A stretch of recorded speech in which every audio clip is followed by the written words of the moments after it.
Hey, it's Tucker Carlson. This morning it looks like somebody blew up the Kakhovka Dam in southern Ukraine.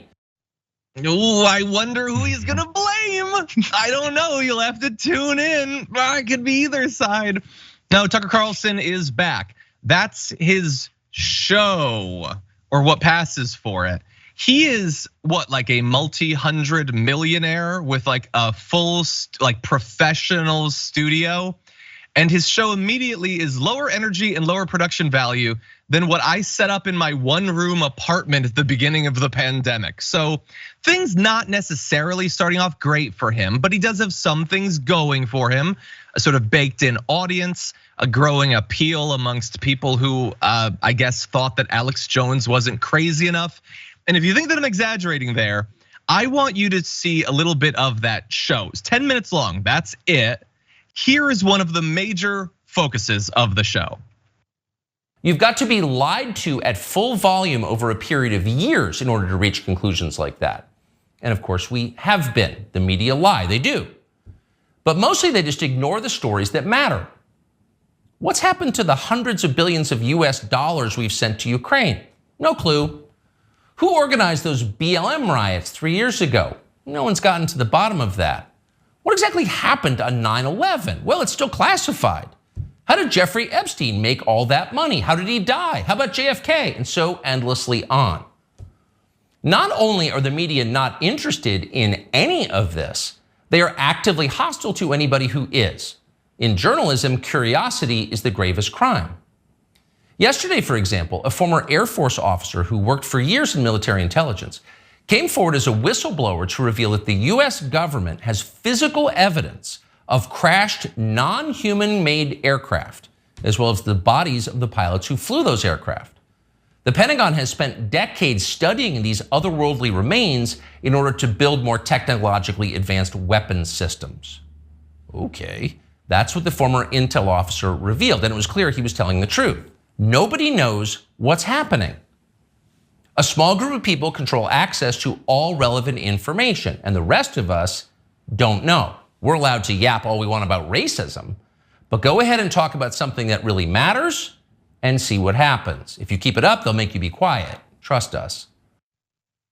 It's just so perfect. Like whatever aspirations he might have at one point had to be an actual news person discussing real news is obviously for self-interested reasons gone.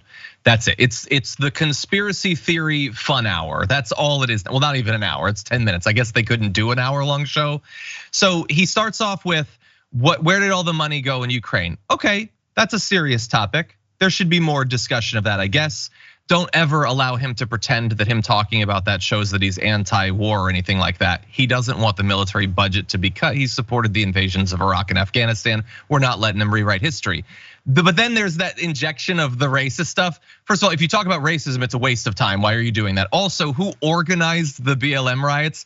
What are you even talking about? And it just gets more conspiratorial from there. He goes into like, who killed JFK? Okay, fine. Why is the media not talking about that? What the hell are you talking about? There's been tons of movies and documentaries. The media talked about it for literally decades. And then of course, JR, he gets into the aliens. You can't trust the New York Times because they're not talking about the alien spacecraft enough. This is just InfoWars. That's all it is. What do you think? It's like a pilot episode, right? Except, I don't know, I'm not sure how many pilot episodes for news programs would have them debuting from the woodshed out back or in the woods. Maybe a bear's gonna creep in. Looks like there's some space, a little bit of creatures and wildlife can stroll in. No, this is like a pilot episode trying to figure out or tell them the tone of the episode or the show itself. It's gonna be conspiratorial. We're gonna tell you to only question things that I tell you to question, kind of, because I'm just gonna ask the questions like he did already. What's up with that? We can never really know. Who knows? The same stuff he was doing before, except it seems he may have lost some writers, some producers. I'm not sure how big this team is that he's working with here, but the way that he's gonna go through this, he may have to do a little bit more work. Maybe the folks that he hired aren't they don't get paid the same as his producers in Fox. So the quality might just change a little bit. It might lean more on him just talking to the camera and just going through his litany of lies, which I don't think is gonna hang on. He's gonna have to add some production values here, and maybe even something that catches the eye and ear a little bit more. Some energy, something. So the only real thing that I care about when it comes to this is I understand that there are some people that are gonna be taken in by this. There's a lot of people that believe whatever conspiracy theory you want, if you package the conspiracy theory as they don't want you to know about this. And if you know about it, then you know something most people don't know. Don't you feel intellectually superior? And so they hand that over to you, and they'll believe almost anything because the world is chaotic and conspiracy theories make the world seem understandable. But for those people, if you're watching the show, while I get that inclination, do you understand what the concept of like controlled opposition is, controlled rebellion, controlled independence? Do you see the game that he is playing on you there? He takes the idea of there are things they don't want you to know about, so they don't talk about those things. Instead, they talk about distractions. That is true in many cases, okay? What distractions? Aliens. The aliens and by the way, I'm not even saying that there aren't necessarily aliens. If you want to cover the aliens, but don't cover the aliens because you are finally showing curiosity and getting to the most important topics that really matter to working Americans who've been left behind by the establishment and the status quo. That's not what you're doing.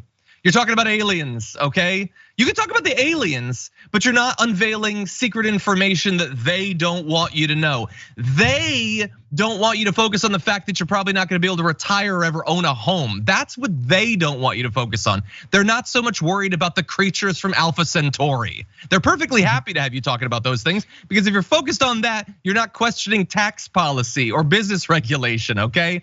It's controlled rebellion. It is him saying, don't you wanna be an independent thinker? Don't you wanna see past the veil that's been put over your eyes? Look at the alien over there, huh?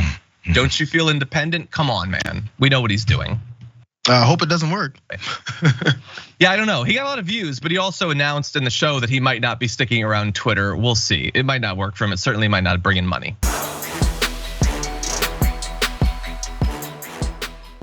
For more political news breakdowns, interviews, stories of activism, and me trying my hardest to care about the occasional big celebrity news story, subscribe to our YouTube channel at youtube.com/The Damage Report. And you can ring the bell wherever it is so you don't miss anything.